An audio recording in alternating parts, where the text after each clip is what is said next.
Well, good morning. Last week I talked about parts of the Bible that I have trouble accepting. This was generated by a client of mine in my former ministry in a rehabilitation setting, where one of my clients challenged me and asked, "Was there any parts of the Bible that I have trouble accepting?" I was like, "I don't have trouble with Jesus, I don't have trouble with miracles, but in thinking about it, there are some stories that get under my skin and bother me." Last week I talked about the story of Job, and we got some great comments online, other people chiming in on things that they have trouble with too, and that is great. We wrestle with these questions. Check it out. We had people ask about, were there other people writing about Jesus? Yes, there was. We have Greek historians, Josephus, the Jewish historian. We even have one fun account where it's just in the archives of Caesar, where the Roman government calls some relatives of Jesus to answer for themselves and say, "Are you guys followers of Jesus?" And these relatives had to defend themselves. No, we're just farmers. Please let us go. We just want to farm. Because usually relatives of a revolutionary leader could be problems, and so the government wanted to check them out. And if I'm remembering the document correctly, they let them go back to farming. So yeah, people wrote about Jesus. We had questions about evolution and dinosaurs. That's a much wider question that we can't address this morning. But one thing to keep in mind in the Bible, a lot of people seem to assume Eden was worldwide. Eden, if you look in the Bible, had very strict geographical boundaries. It was a small area. There was an inside of Eden and outside of Eden. And it's a wide open question that when Adam and Eve were running around the garden, what was around Eden?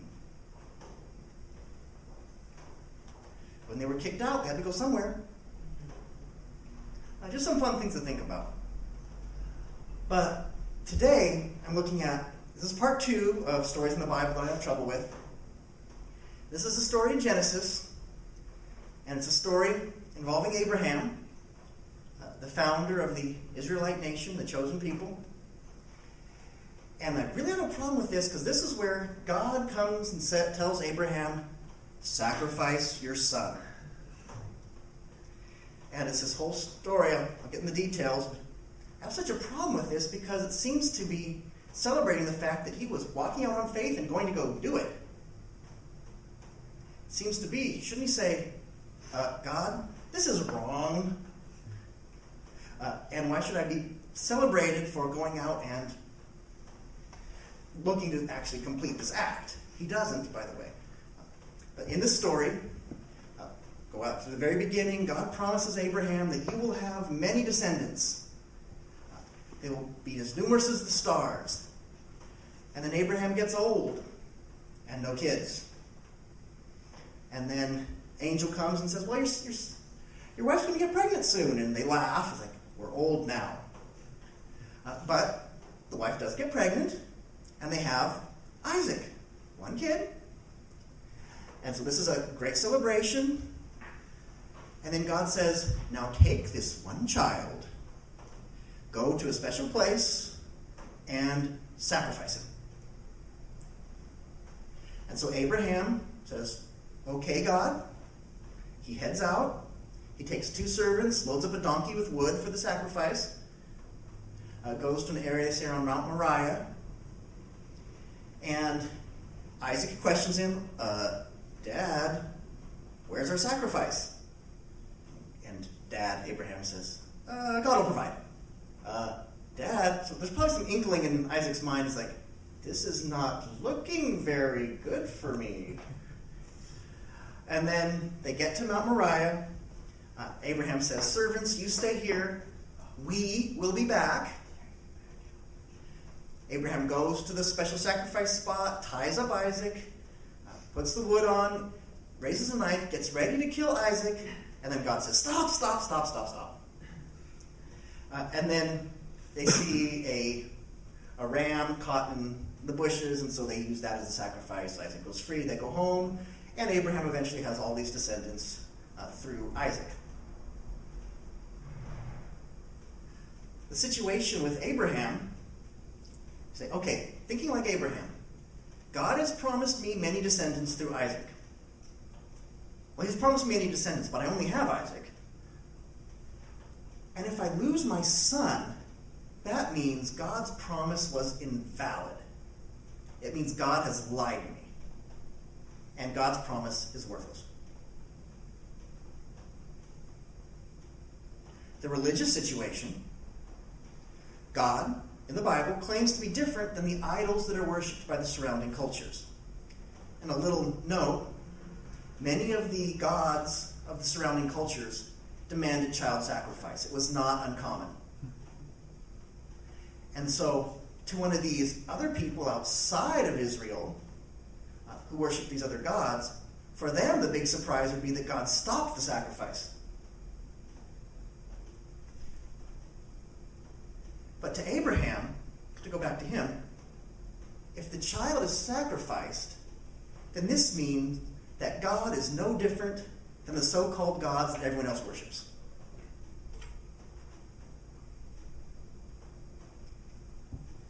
And so, this particular story is often called a test. And the traditional way of people speaking about it is that God is testing Abraham. Will Abraham go out on faith? I think to look at it from the backside, Abraham is also testing God. Abraham is going out on faith that God would work things out even if the situation looked bad. He says, okay, God has already claimed to be different than the other gods.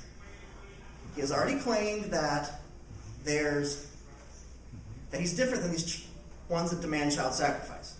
He's promised me descendants, which really seems like it's going to be through Isaac. And so I'm going to bank on this promise and still go out. The situation seems to me that God's character stinks. But I'm going out on faith that his character doesn't, that he has a good character, and that things will work out. The clues to this is in verse 8, when Abraham says, God will provide. It's already in his mind. It's like, something else will happen. I know it.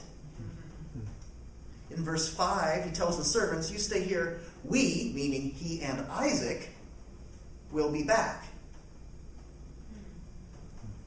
So in his mind, still thinking, this will work out differently than it seems.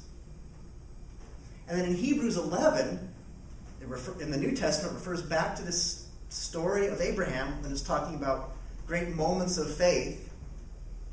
And it says that Abraham had the faith that God would resurrect Isaac even if needed. And so that tells me that Abraham is thinking that God will make sure Isaac is safe even if he resurrects Isaac from the dead. Because God is different, even if the situation seems opposite that. So yes, God is testing Abraham. Will Abraham go out on faith, trusting that God will work things out? Will Abraham put God as the highest priority? And will Abraham have the faith to know that even if the situation looks grim, that it will turn out according to God's promises at the beginning? And then Abraham is testing God. When he goes out, he says, I'm going with Isaac with this idea that I should be sacrificing him. But I'm going out and testing God's character. That this will not happen. That something else will occur. And I'm going out and I'm testing God and God's promises. God's promised me descendants through Isaac. And I'm going to test God. Did you mean what you say? And is your promise a promise? Something different will happen. Abraham is saying, Isaac will make it through this situation somehow. The faith that Hebrews 11 celebrates with Abraham is not as much about Abraham's willingness to sacrifice his son even if God asks him. The faith that Hebrews 11 celebrates is that Abraham believes that God will get him through it and keep his promise, even if he has to resurrect Isaac. That's what's celebrated. So yes, Abraham was testing God, but then you think, oh, doesn't the Bible say, thou shalt not test the Lord your God? think back a few sermons ago when I talked about when you look at biblical laws, you try to see, is it consistent all the way through, or are there exceptions? And that gives you some clue on how to interpret what the law means. And so God does say, don't test God. And Jesus says it later. You shall not test God. You have to think, Jesus was talking to Satan. That's a little different than people. When Satan was directly trying to tempt Jesus. So that kind of testing is a different sort of deal. But then you look at, there are characters who test God in the Bible, and God is perfectly okay with it. Gideon. God calls Gideon to be a great general, and Gideon really has trouble with self-confidence. And he says, well, God, I'm going to put this fleece, this rug out, and if it's wet in the morning and everything else is dry, then that's a sign. And then he has to repeat it again in a different way. It's kind of like me telling God, well, God, I'm going to test, if this is your will, please put a burning bush in my living room. And then he does it, and he said, this has never really happened. I'm just saying hypothetical. And then he does it, and then I say, whoa, wow, God, thank you for confirming it. But just to double check, can you do it a second time? I'm still not sure. That was basically what Gideon did, and God was like, okay, not a problem. Doubting Thomas. People usually call him doubting. When Jesus appears and Thomas goes, I don't believe it's you. I don't believe you raised from the dead. I need to go. Let me touch that. Let me touch. And Jesus says, okay, come see. He doesn't go. Thomas comes forward and says, Jesus, I don't believe you. I need to touch your wounds. And Jesus says, Thomas, you shall not test God. Harukin! And then blasts him, and Thomas turns into dust. That's a little Street Fighter reference for those that are older. And no, Jesus doesn't vaporize Thomas. He says, sure, I'm going to meet you at your question. There are tests that God doesn't permit. One kind of test, if you look through the Bible, is when you're testing his patience. This is like when a parent tells your kid, don't test me. That's where I'm going to try to do a whole lot of wrong, and I'm going to presume on God's grace and kindness to let me get away with it as long as I can. It's like, thou shalt not test God that way. No. And that seems to be a lot of the testing that God talks about with the Israelite people. Or testing God, treating him like a genie. God, I want signs just because I think they're cool. No, don't test God that way. Testing God by presuming that he's going to answer in a certain way. That seems to have, there's a problem with that in the Bible. But when you're honestly testing God because you're doubting, you don't know, you have questions, God says, I welcome that. There are people who debate God. A lot of the main characters in the Bible debate God. Moses debated God all the time. What did God do? Answer. He didn't give him the beat down. It's not an Old Testament whack-a-mole. You're questioning me. Whack. Another question. Whack. No, he welcomes that. And that's why these comments on our live stream about people who have honest questions we welcome that. Go ahead, put them down. Hopefully I'll be able to work them into some of these talks. Because that kind of questioning and testing God welcomes. And that is one lesson that we can get from this story of Abraham and Isaac. Yeah, I do have a problem with this story, the whole idea of child sacrifice and Abraham going out. It's like, okay, God, I'm going to get to the point of bringing up the knife.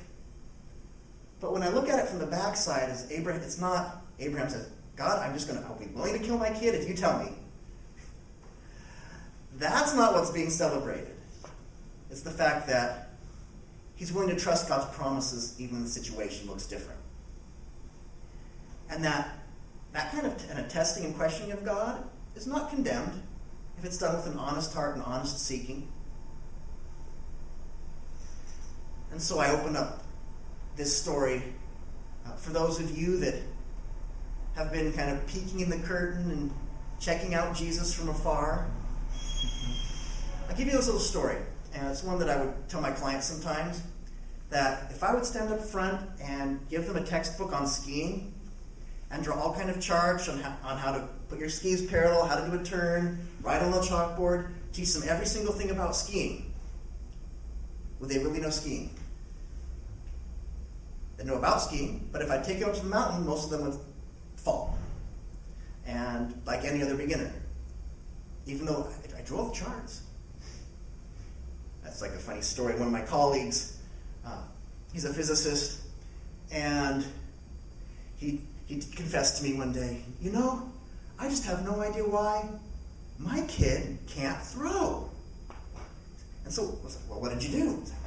I drew him tons of charts. And he still can't throw. And I was like, have you tossed the ball with him yet? Oh, no. True story. But have you been like that with God? And so I invite people who are curious about God, test God, test Jesus to see if he is really real. If he is who he says he is. So can you step out and, instead of just peeking the curtain, walk in the door? See the experience the experience, I would say. To actually get on the mountain with the skis and try to ski down a little while. You might learn more about God and Jesus than you might expect. Crack open the Bible, put it to the test. The Abraham story says you can test that way with an honest heart. Try praying. See what happens. And the second lesson that I have that's encouraging to me in this story is, can you walk through tough situations relying on God's character and God's secure promises, even when the facts of the situation at face value are telling me that God's promises are worthless and God's character stinks? That's the kind of day-to-day faith that the Bible celebrates. It's like, okay, the situation at face value is telling me this is grim, God's not there, God's promises don't mean anything, and God is anything but love. But I'm going to step out in faith that no, God really is love. God's promises really are secure. And that even though the situation right now seems grim, that God's promises and God's character will win out.